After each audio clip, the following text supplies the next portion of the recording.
سلامونه دوستانو، په دې هیله چې ټول به راته روغ او جوړ د 2023 نړیوال جام نن یکشنبه به د هند په احمد آباد کرکټ لوبغاړي کې ترسره کیږي. دغه پایلو به د هند او استرالیا ترمنځ ترسره کیږي چې د دغه لوبو اتلولي استرالیا 15 ځلې ګټلې ده، هندوستان لوبډلې بیا 3 ځلې ګټلې ده.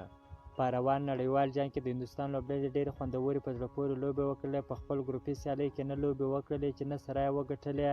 داسې استرالیا بیا په نورو لوبو کې 7 لوبې وګټلې، 2 لوبې وبایللې.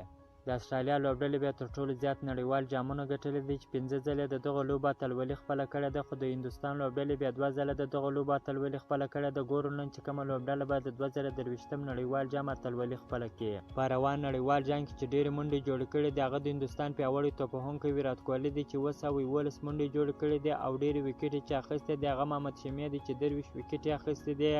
او په یوه لوبه کې چې ډېرې منډې جوړې کړې دي هغه د استرالیا میکسویل دی چې 201 منډې جوړې کړې دي، ناټ آوټ پاتې شوی دی. او په یوه لوبه کې چې ډېرې وکټې اخیستې دي هغه محمد شمي دی چې 7 وکټې په یوه لوبه کې اخیستې دي. که مو چیرې دغه ویډیو خوښ شوی ده په چینل کې نوی یاست نو حتما زموږ چینل هم در سره سبسکرایب کړئ. که مو د فیسبوک پیج تر اوسه نه یې فالو کړی نو حتما زموږ فیسبوک پیج هم در سره فالو کړئ. تر بلې ویډیو پورې د الله په امان.